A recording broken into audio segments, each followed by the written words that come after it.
And now back to Nemo Nation with Dave Nemo, Jimmy Mack, and of course, Madison with a T. That is me, Madison with a T. Pretty cool, huh? Pretty cool, yeah. She, that young artist might actually amount to something. Claire Marie, of course, great to hear their voice. I know it's a voice that Scott Grenerth knows very well. He, of course, is the Director of Engagement for Truck Specialized Information Services, and he's brought along a friend, Chris Hughes, District 1 Deputy Director for ODOT, Project Lead for the Truck Parking Mega Project. I think in just simply saying that title, Dave, I think we know what we're talking about here. I know you've been excited to get Scott on, and by the way, typical Scott, he gets the longest segment, and he's also brought as much information, including the human factor, along with him as well. Hey, Scott, good morning. Tell Dave hi. Hey, good morning. Great to be talking with you all again. Oh, it's great to have you back on the show. It's been a long time. You know, when I think about you, I picture you riding your bicycle down to the little house in Nashville. You'd park your truck at the truck stop and ride across town and visit with us there in the studio. And really great to have you. You've been through OIDA. You're a million-mile driver. We all know that sort of thing. But we're calling you the parking guru now. The parking guru. Yes. I live it and breathe it, you bet. We don't know Chris, and rather than me kind of stumble through a who are you, Chris, tell us who Chris is and introduce him for us. Yeah, well, Chris is the director of Ohio Department of Transportation District 1 here, which is actually my district where I live in Northwest Ohio. And so he oversees that large chunk of the state, and he's overseeing a whole entire project. And I'll let you take it from there on what you're doing with the project and more about yourself. Yeah, sure, Scott. Thank you. Hey, glad to be part of the program today. Yeah, Scott mentioned I am the District 1 Deputy Director, so the Ohio Department of Transportation is split into 12 districts, and just so happened by some circumstances that our team here in District 1 got tasked with delivering this entire statewide truck parking project. So that's why I'm here talking to you today. You know, and I'm going to say this, and don't take issue, but we have 48 contiguous states, and some are pass-through states when it comes to trucking. Ohio is a pass-through state, obviously, but it's also a destination state in terms of commerce and manufacturing. So you've kind of got both of those. You're juggling a lot of balls there in Ohio in terms of who is where and where are they going and where are they stopping. So by the time you guys get through with this project, the truck parking mega project, and mega is an important word here, after he says you're going to have more parking spots in Ohio than any other state in the union, large or small. That's saying something.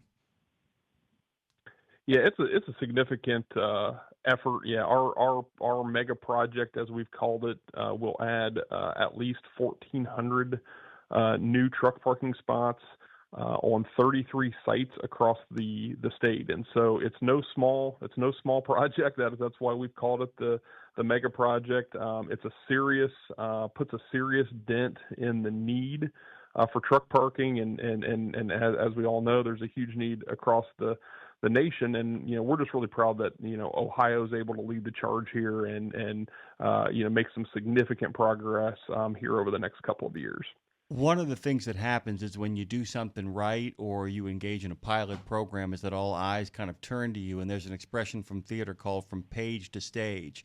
And almost immediately when I say that, you know exactly what I'm talking about here. There's a moment this goes from white paper to reality. Can you kind of give our listeners a sense, Chris, about all the kind of effort it took to get to the point that you guys are at this moment? Yeah, certainly.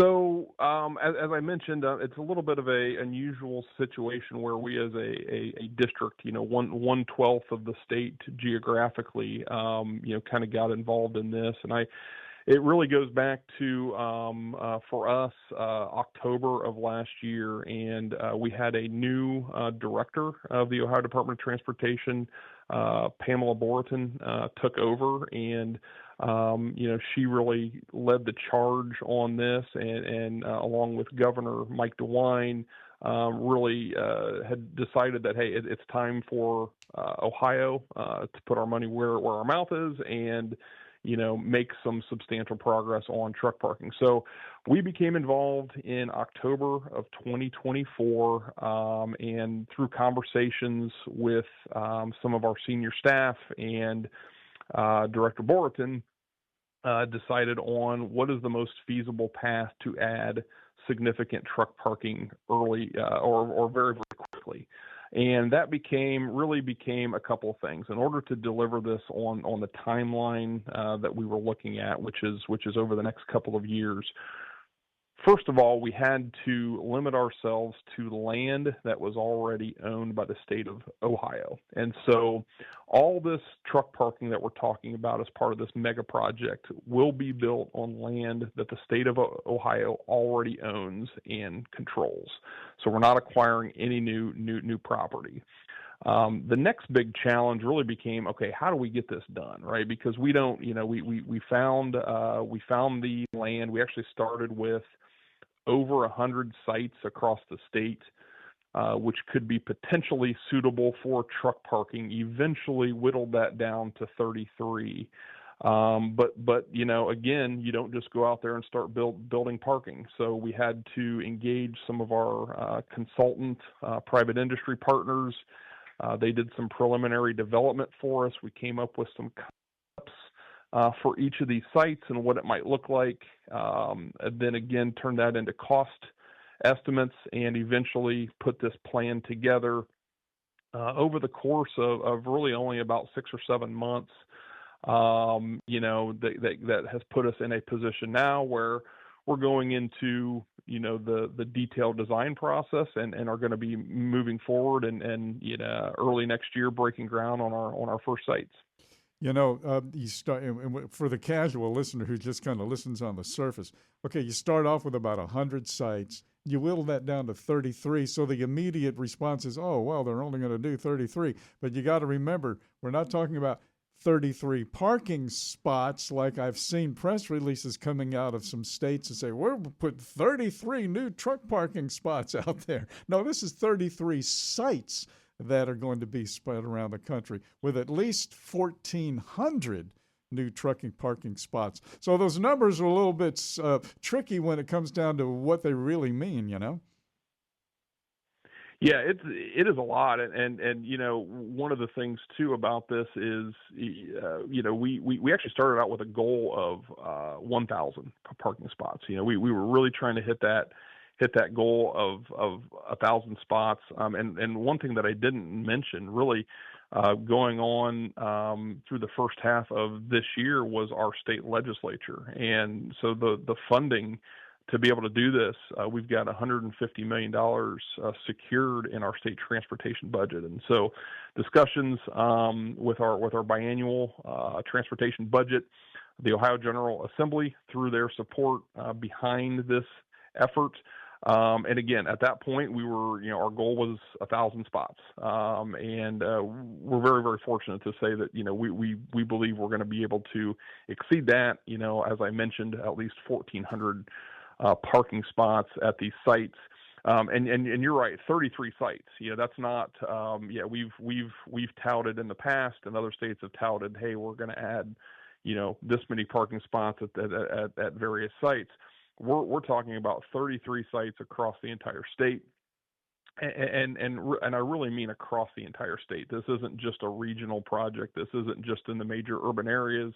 It is truly across the entire state. We have sites in northwest, southeast, northwest, southwest, Ohio, all across the state, and so every major freight route is going to see more parking that will be utilized over the next couple of years by truck drivers. Chris, I want you to. And Chris, I think when you talk about, I was going to say, Chris was real quick thought there with the major truck route for sure, I-71. And I know the governor announced it on I-71 at the rest area down there at about the mile marker 34, I think, not far from Cincinnati, which is one of the worst places in all of Ohio for truck parking, as well documented by the Ohio Freight Study. And I believe, isn't that one going to get 100 new spaces? Wow. Like behind the rest area there? Yes, that is correct. That is just on that is just the southbound side. So that rest area, that existing rest area there in down there as you're coming into Cincinnati and Warren County, we will be adding. I believe our exact number is 108 parking spaces just to that one site. And so that that really brings up a good point too, because again, these sites all look different. These aren't cookie cutter sites. Everyone's a little bit different. That happened to be a site where very high demand, and we happened to have a lot of excess land available that could be converted into truck parking. So that is the biggest site in the state. So we range from over 100 parking spots on one site, all the way down to, some sites only have, 15 to 20 parking spots too, and we've got everything in between. Chris, I want you to hold on to the thought about the determining factors you mentioned earlier so I can pivot towards Scott for a second here. Scott, one of the things that really kind of takes my breath away about this is the fact that this seems to have the speed and urgency of some of those big repairs that have had to happen in a hurry. So as somebody who's been fighting this fight and in this game for quite some time, what are some of the things you're looking for that you're seeing, along with 100 parking spaces in Cincinnati in one particular location? But can you talk about what this kind of undertaking means in regards to the state of trucking in Ohio? It means safer roads, plain, simple, and bottom line. That is because we know when you're trying to get into the Cincinnati area, for example, that I know all too well from Dave was talking about me going from Northwest Ohio, Southeast Michigan, down to the Nashville area all the time. I'd go through Cincinnati, not on 71, going down, but on the way back. A lot of times I go to New York, and I'd always look at that black hole on the map at Cincinnati and truck parking. And it's going to alleviate some of the stress from truckers by saying, hey, that's right, now there's that spot available, then there's that other spot available that's been added. In addition to, of course, the private truck stops out there that are adding some spaces too, going along. So that's the number one thing. And when you talk about the speed, the thing that I know I've heard from folks at ODOT as well is that, and Chris alluded to this, and I don't want to get Chris into the whole politics thing here, but just to touch on the fact that they do matter, under prior administrations, truck parking in rest areas was not a focus. I'll just put it that way. I've heard from people. Really? I never would have thought of that. Yeah, exactly. That's why they never talked about it. Yeah. Okay. Yes, and then clearly when Governor DeWine came into office, one of the first major things he did was in 2019 increasing the fuel taxes. Now, everybody listening right now is not going, yay! I remember that day I popped the champagne cork when I got home and celebrated the higher fuel tax in Ohio.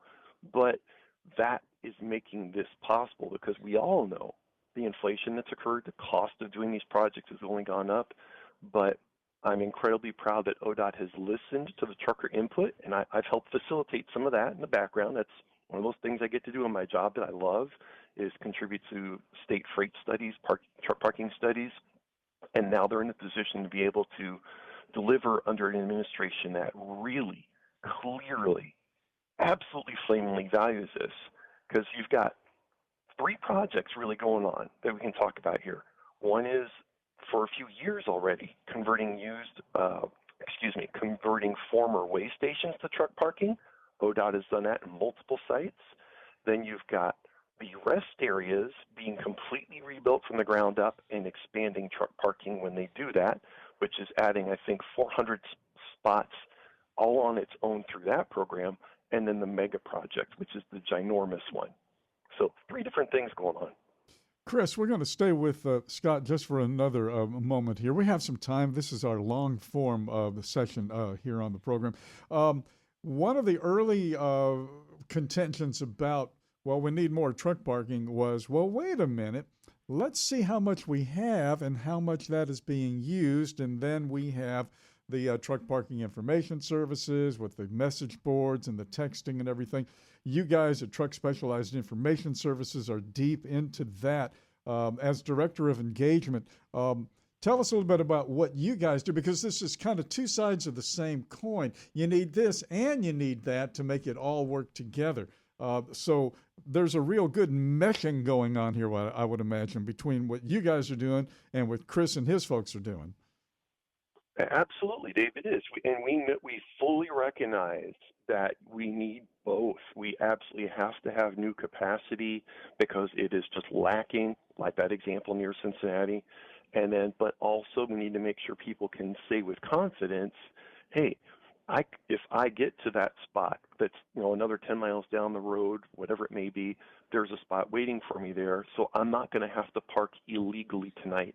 And we never want to have that happen because we know that person could become the next Jason Reidenberg, the next Michael Boglin.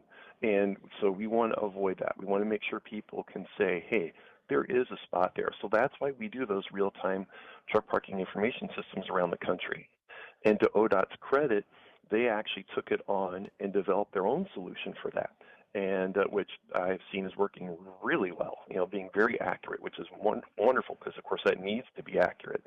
So they're actually doing their own system internally there at ODOT, and have been doing that for, I think, probably a couple of years now, roughly.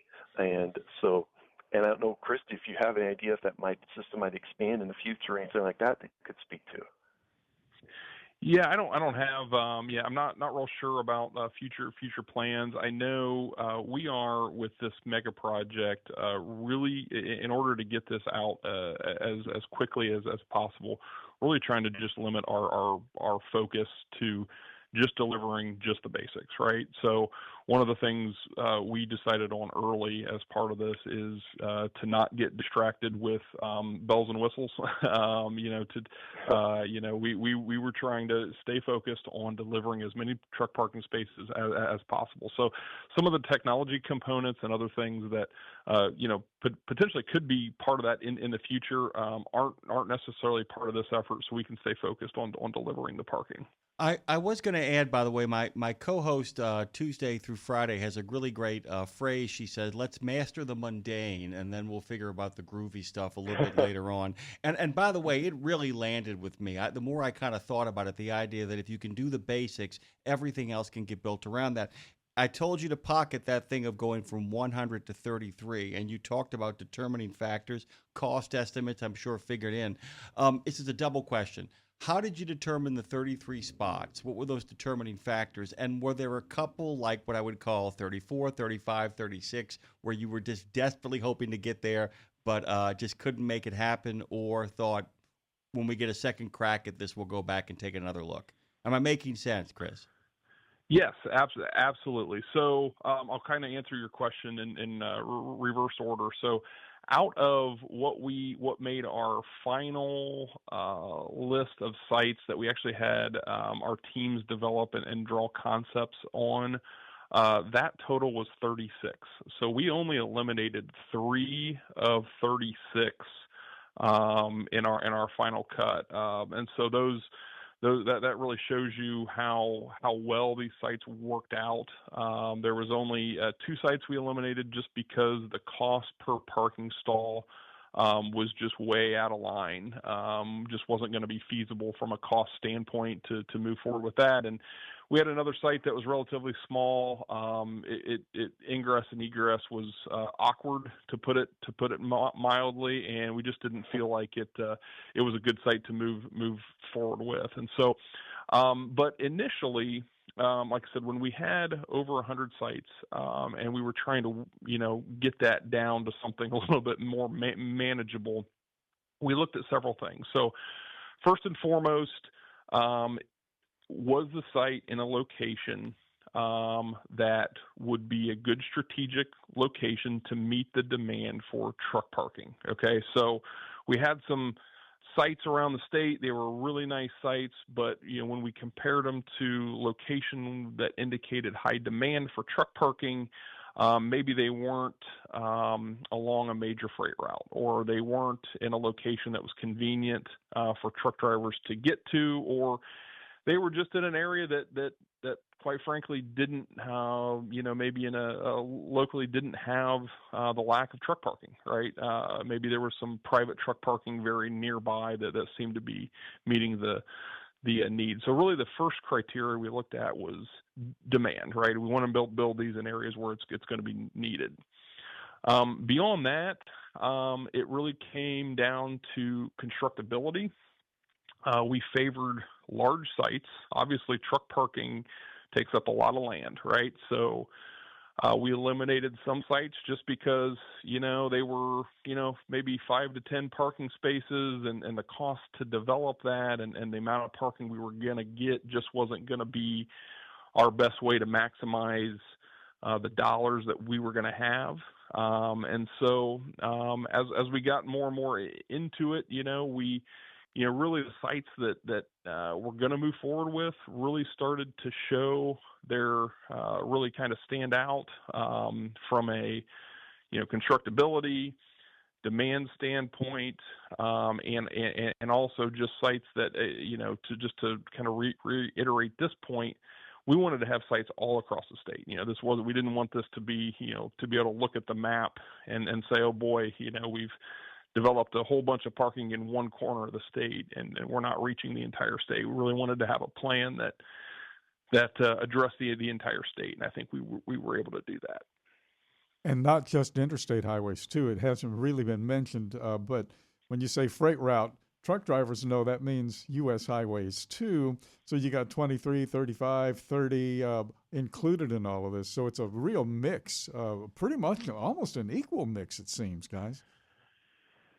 Correct. Yes. Yeah. Yes. Certainly, that's a good point of clarification, because certainly freight doesn't just mean interstate, and also we've had some good feedback from folks like Scott and others in the industry that if they're truck drivers, because they spend so much time looking for parking, it can be even several miles off of the main route and still be attractive. So we've got some sites that maybe they're not right on the interstate, like a rest area type site. Maybe they're a few miles off route, but it's a really, really good site. And so we're going to be developing a few of those sites that might take drivers just a few miles off of the route, but again the attraction of having safe, convenient, easily accessible, and reliable parking we feel is going to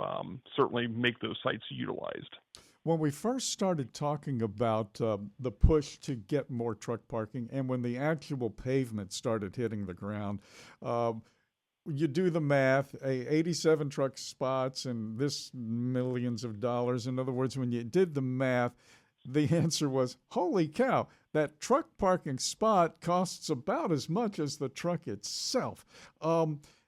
You mentioned that it's all state-owned land early on, Chris. How does that piece of economic reality hit you guys in terms of where you're doing it? Yeah, it is certainly sticker shock when you first look at that, because intuitively, you look at the cost per parking stall. It is high, and it's we initially went in with a estimate of approximately $100,000 per parking stall. I think what we're going to be able to deliver is going to be well under that number. But you got to think too, that's not just the cost for the pavement for that parking stall. Right. That is the cost for access to the site. So any ingress, egress, that could be ramps, that could be driveways, or whatever the site might require. That's also lighting. So one of the safety features that we are going to be including in all these sites is lighting. So every site will be well lit at night. That includes restroom facilities. And so that's something we haven't talked about yet. But well, it's a good thing sites, plumbing is so cheap now, right? Exactly. But all these sites will have restroom facilities of some sort. Now, some of these are located at existing rest areas where we're adding parking, just like the Warren 71 site that was already mentioned, where we have our restrooms there. But some of the sites obviously don't, and so at a bare minimum, we will be adding primitive restroom facilities at all these sites. So there's a lot more that goes into it beyond just the pavement, and so when you look at that cost per parking stall, it includes a lot more. But yeah, it is it is costly, and that's kind of where we went in, with this target of 100,000 parking stalls, and or not 100,000, 1,000 parking stalls being the goal, and we thought that was achievable given the budget that we had. But like I said, the way things are looking is that we're going to be able to exceed that. The governor's office a couple of weeks ago put out a press release, and I have to compliment who put this together. It is so comprehensive. It really covers all of the bases, has the full list of all of the spots. We will post that up on our Facebook page here this morning. Scott, you want to kind of wrap things up here? First of all, let's give credit to Matt Bruning. He's I'm sure the person that put that together, probably, right, Chris? I believe so, yes. Kudos to Matt Bruning. Yeah, he's great. He is great. And he's the person who helped connect Chris to get this together, too. So credit to the PR person out there. Just like you all know Narita Taylor from OIDA, same kind of role. But, yeah, so wrapping it up, though, is that it's incredible to see that, again, what ODOT has done with those already for a few years, converting old way stations to truck parking, then with they're already underway. There are already multiple sites that are completed where they've torn down the old antiquated rest areas, converted, and when they do that, I mean, it goes to the soil, bare soil, then they rebuild the whole site. Right by me, they've gone from 6 parallel parking spots to 20 pull-through spots at rest areas near me as part of that, adding more spots. And then again, this mega project that we've been really focusing on with 1,400. So it's really incredible to see. And again, it boils down to two things to keep in mind in the big picture for 1 second. There's got to be the funding. Thankfully, that was addressed on the political side of things. And there's got to be the will to take it on and do it and make it happen, which is Chris's role in this. And also, the other thing is for drivers to keep in mind, every time you hear, oh, great, another state wants to give me a survey on truck parking, that data they gather helps all those decisions Chris just talked about be possible. That way they've got the data to go, where is the need at? So it really can be frustrating how long it takes, but we can see where real things can happen.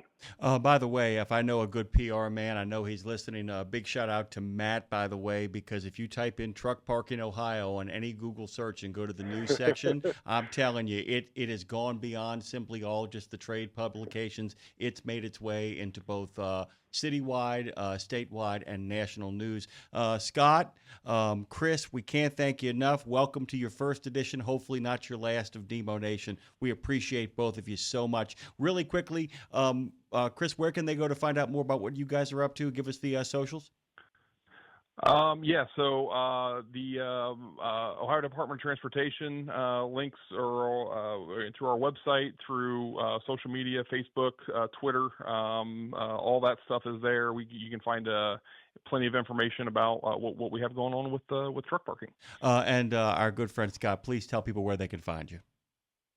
Sure, at tsis.io, as in Truck Specialized Information Services. Thank you so much, both of you. You are welcome back on Nemo Nation anytime. Best of days. Thank you all.